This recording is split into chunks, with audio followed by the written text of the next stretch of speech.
Hello and welcome to Bunker Studios. In this video, I'm continuing my M32 edit series.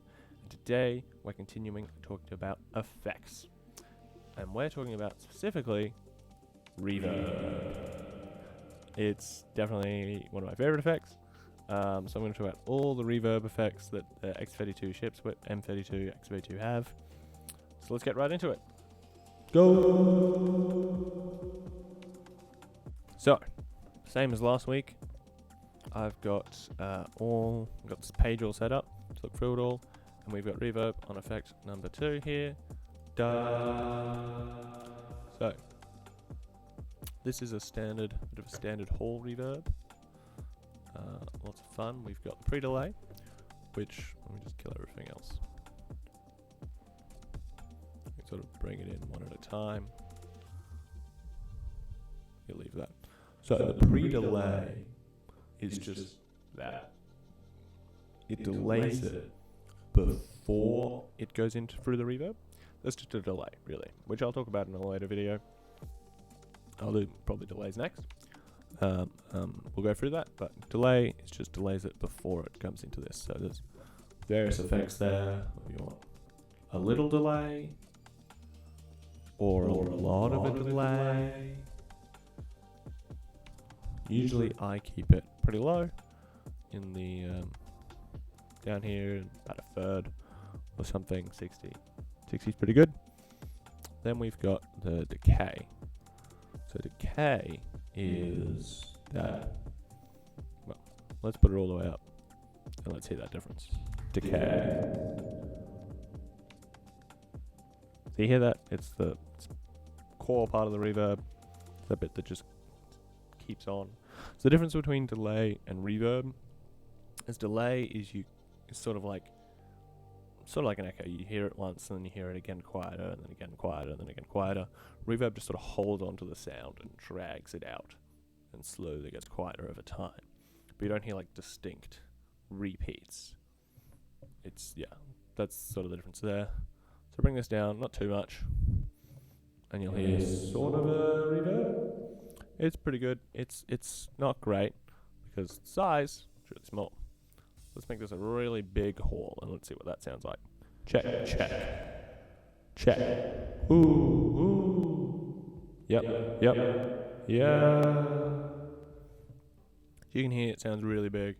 If we bring this down, it sounds like a smaller room. Smaller, sort of.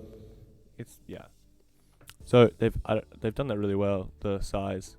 It replicates a hall reverb, right? If you're in a big hall that has poor acoustic, clap your hands, you hear that reverb resonating off the walls. So the size changes how big that is. If you're in a really confined space and have that reverb, have a really small one. I like to keep it pretty big, with a fair amount of decay and alright delay. Too much delay and it sounds a bit odd. So a little bit of delay, but not too much. Then you've got dampening here, dampening, yeah, and then the diff. There you go.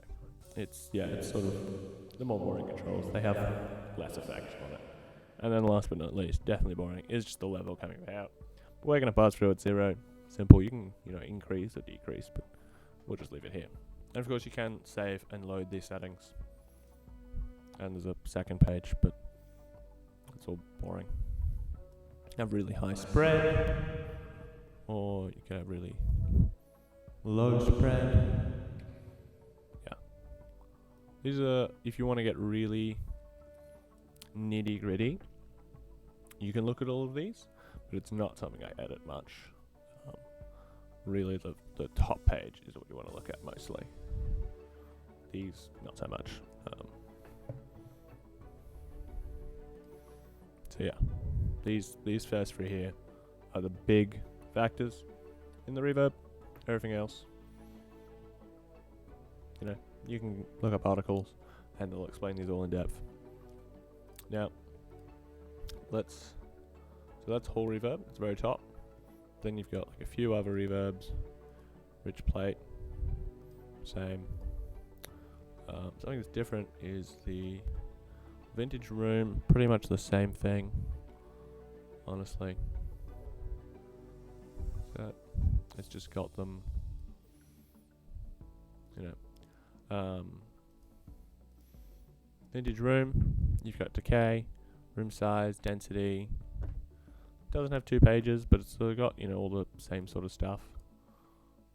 Decay, pre-delay, all of that. So if we unmute it, we hear a reverb. Pretty cool. And that's that. And honestly, that's about all there is to the reverb. So all of the ones that have room and reverb. Sounds fun. Reverse reverb. What does that sound like? See what that is it's terrifying. So, as the name implies, it sort of tries to put the reverb at the beginning and then brings it back to your words. So it very much sounds like a weird reverse, like the audio's playing in reverse or something. Or you've heard this a bit if someone's some TV shows and stuff might use this effect to give the effect that someone's hearing's messed up. So they've just been through a bomb or something.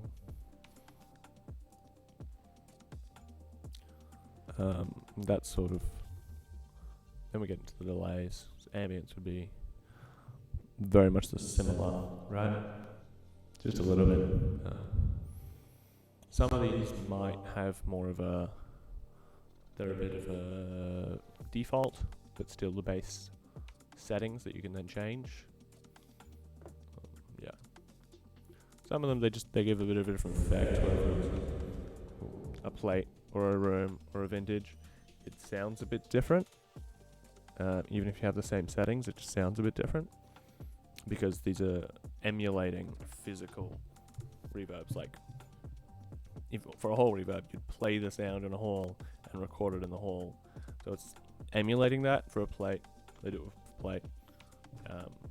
It's just emulating the way that it used to be done physically. And it's just emulating.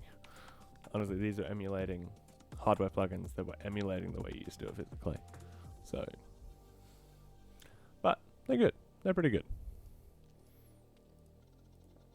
Anyway, that's sort of the reverbs. We'll get into delays next. So, I hope you've enjoyed this video. I hope you found it helpful. And I talked about, and you learned a bit about reverb there. There are articles around, I might link one in the description, about reverb, sort of how to use it and everything. There's lots of commentary about how much is too much, how much is too little, how much to use. There's lots of opinion pieces about that, but there is some factual stuff about what all the commands and controls do. So I hope you found that useful. If you do want me to talk about any particular effects or have any questions, leave them in the comments below. I'll definitely get back to you and go to some audio.